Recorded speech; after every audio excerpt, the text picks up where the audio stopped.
Hey everyone, welcome to Wildlife Inspired. I'm your host, Scott Keys. Remember, down on the bottom, my social media contacts at skeysimages and my website, skeysimages.com. Now, today I'm going to talk about the Nikon mirrorless systems versus the DSLRs for wildlife. Now, this video is specific to bird photography. And by the way, if you're a Canon or Sony shooter, there's no harm watching the video. The concepts are going to be very, very similar. I'm going to discuss the ways in which I use each body over the last several months and what I've found the best use for each body is. I'm going to try to give you a recommendation at the end of the video, but it's not going to be easy. So please watch through the end of the video. Hope you enjoy the content, and I'll check back with you at the end.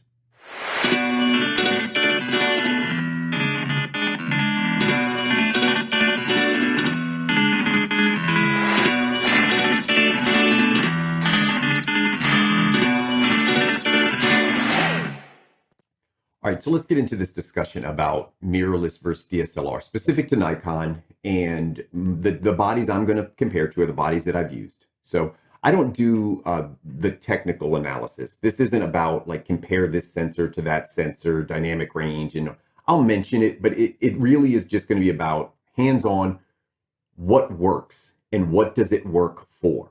So the bodies that I've got, I'm actually shooting with my new Z series. This I've had about 3 months, 4 months, I've been shooting with it on and off, and I think I've gotten a pretty good handle on what I like about it and what I don't like about it. Now, one of the things I'm going to mention just right up front, if you're using any video, these mirrorless cameras are exceptional. A lot of the newer DSLRs got much, much better with video, but the tracking on these is really good.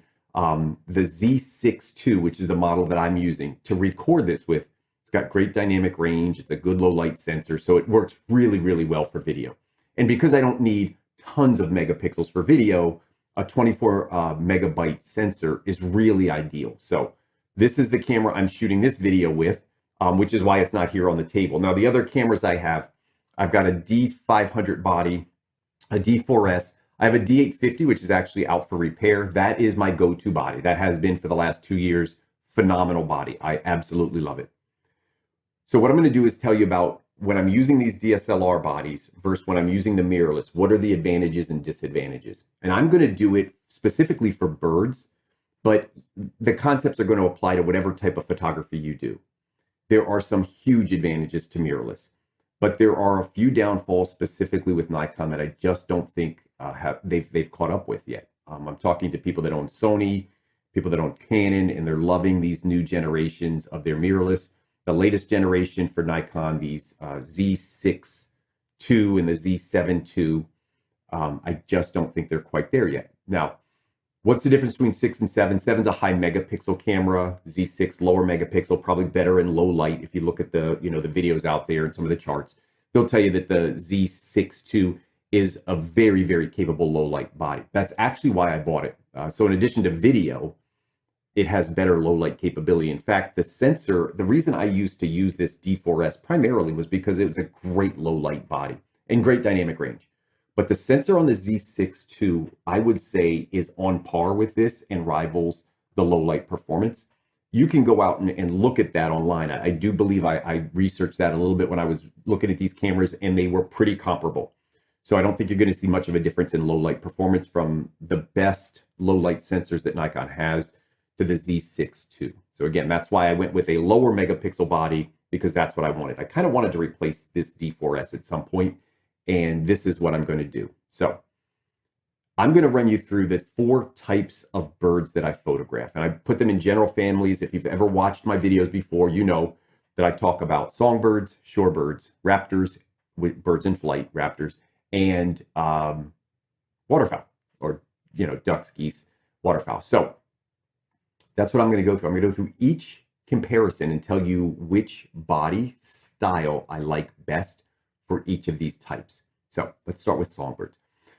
Songbirds, I don't shoot as many in winter, but I have done some songbirds lately, mostly around the house. So I've got some feeders that I put out only in the winter when the snow comes. I don't keep them out normally year round, but I've been shooting white-throated sparrows, juncos, cardinals, anything that's around the yard. And I feel like I've tested this mirrorless system I'm pretty confident in where I'm at. It's pretty decent. I'm going to use single point when I shoot songbirds. So I'm comparing the single point autofocus on the mirrorless systems to the focus on the others.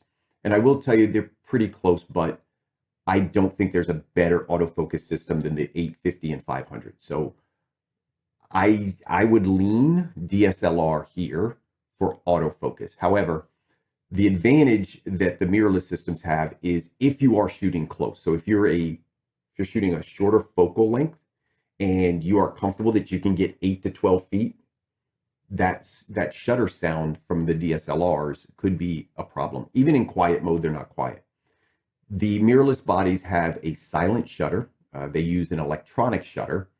There are some pros and cons, by the way, on electronic shutters, but for the most part, if you're shooting normal subjects at normal shutter speeds, you're not going to notice any difference with an electronic shutter.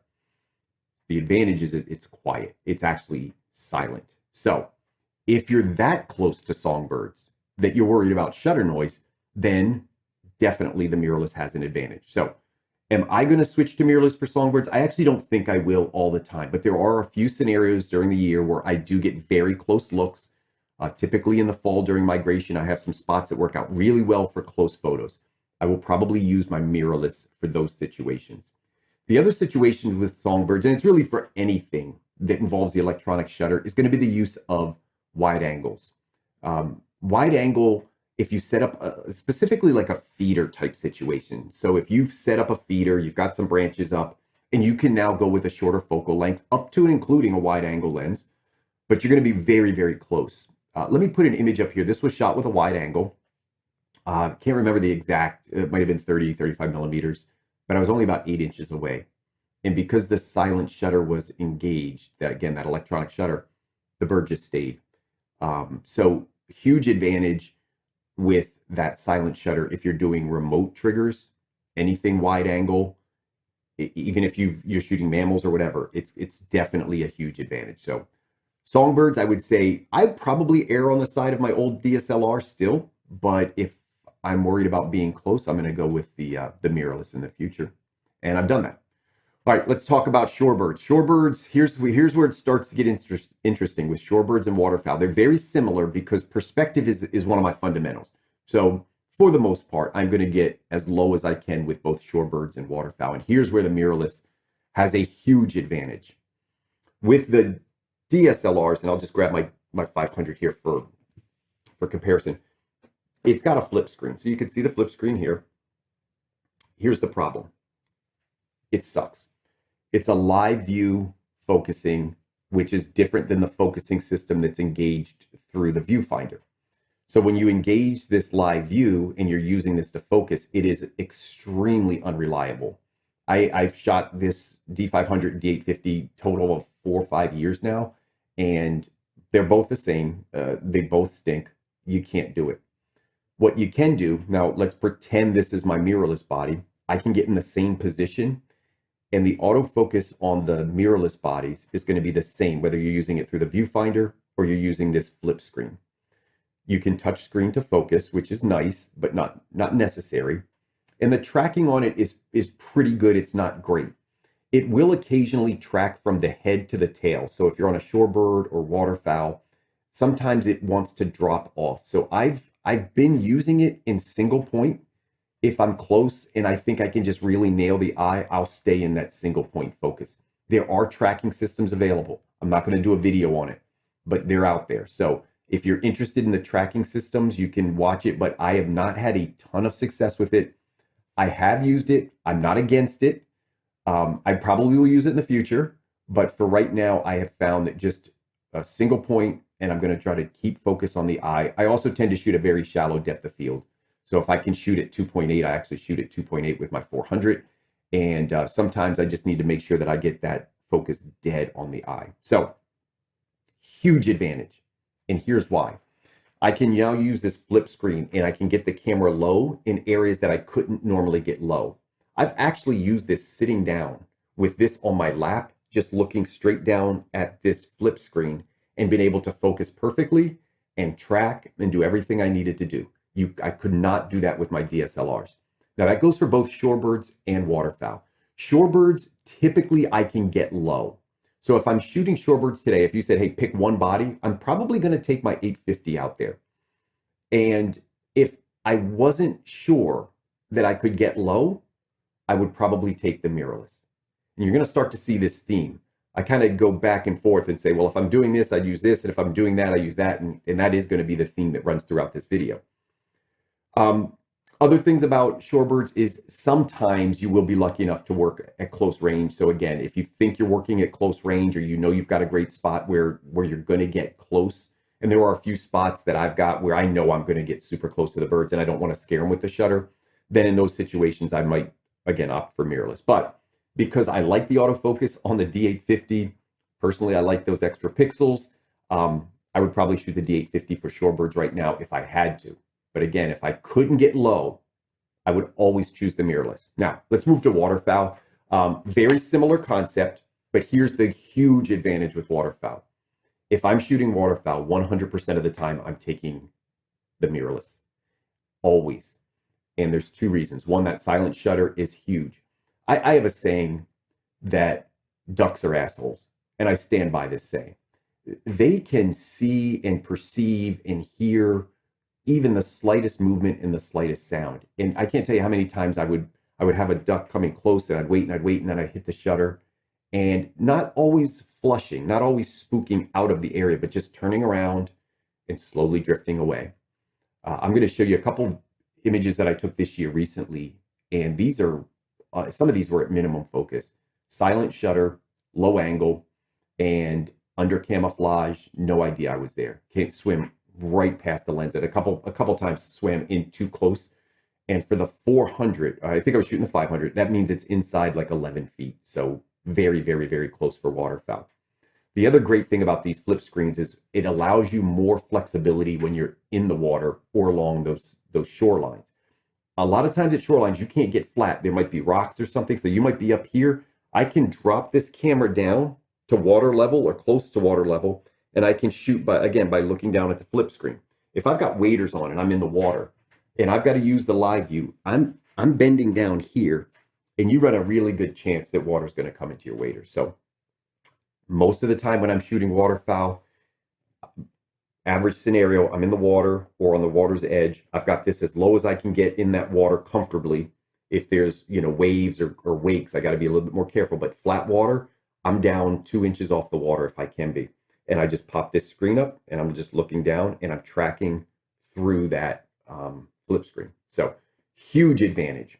So 100% of the time, if I'm shooting waterfowl, I use the mirrorless bodies. And then finally, birds in flight. Now, this is where it gets a little dicey, because so far I've told you the mirrorless works pretty well for everything. Here's where it doesn't work. I have struggled with this. I've tried it several times. To be sure that it wasn't user error, one time I took both lenses out and I was shooting some flying. I think I was shooting Northern Harriers. And as they were out, I just couldn't focus. I had the Z6 mounted to, I think, my 400 2.8 with a teleconvert. I mean, a nice lens. It should have no problem focusing. And it would just constantly drop off. I tried different focusing modes. So I used everything from single point to, a wider area to the widest area, subject tracking. I tried everything I could, and it just struggled. Once it locked, it wasn't awful, meaning it would tend to track through the frame.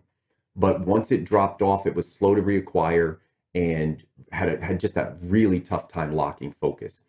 In fact, once I was out in the field and I had both lenses and I couldn't get it on the Z6, so I grabbed my D850 and instantly, just like that, the same bird in the same light in the same area, just locked right on it.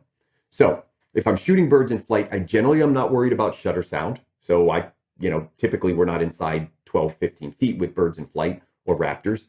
And even if they're perched, we're probably a pretty good distance away. So shutter noise isn't really a big deal to me.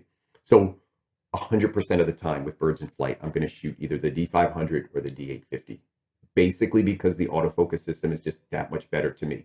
It also allows you, there are some different focusing options that you get, and one of them is group focus. That is not an option on the Z6ii.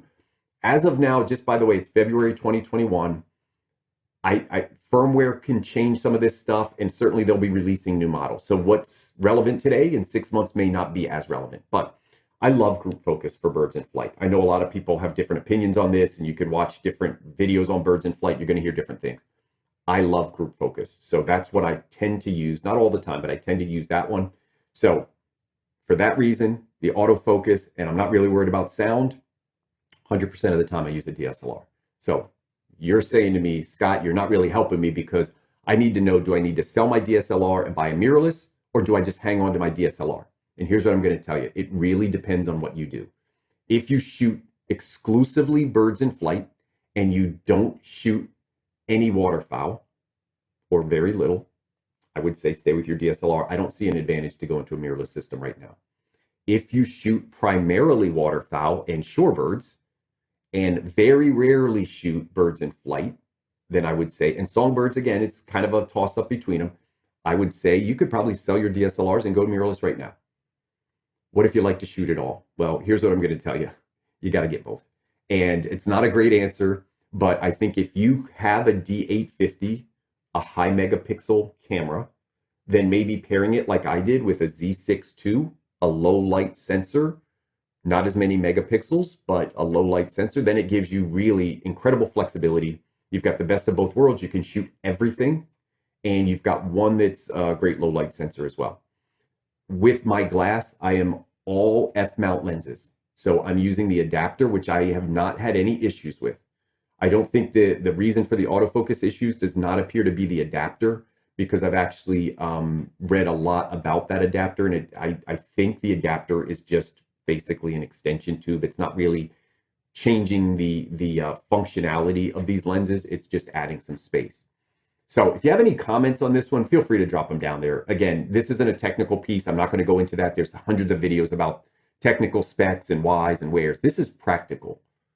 If you're a wildlife shooter, specifically if you're a bird photographer, and if you're using these Nikon systems, can you make the jump, and what are the advantages? And I'm going to tell you, if you can afford the $2,000 for a Z6ii over the Z6i, which has an inferior autofocus system. I don't even like the Z6ii's autofocus.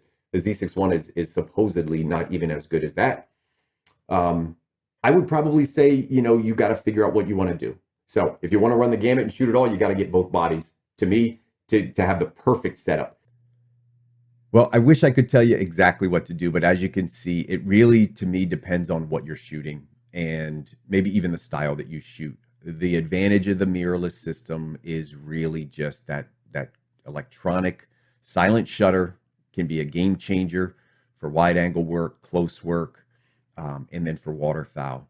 And then that ability to get a different perspective using the the flip screen is really just, it's a game changer to me in terms of waterfowl and sometimes even shorebirds, just areas where I want to get the camera lower, but I physically can't do it.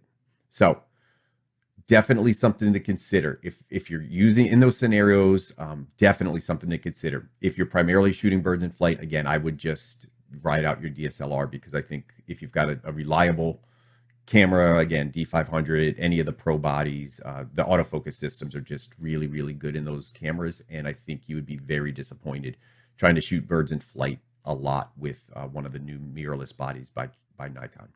So we'll see if anything comes out in 2021. Hopefully a couple new bodies coming out, maybe some firmware updates will help the autofocus as well. But as of now, I would say you got to know what you're going to shoot and pick your body accordingly. And if you can get both, that's the way to go. Thanks for tuning in. If you're not subscribed to the channel, subscription button down there, make sure you hit that. You can also sign up for alerts. That way, if there's a new video coming out, you'll get a notification. If you like the video, give it a thumbs up. You can give it a thumbs down too. It's not going to hurt my feelings too bad. And as always, I just really appreciate your ongoing support, and I hope we can continue to find inspiration in wildlife together.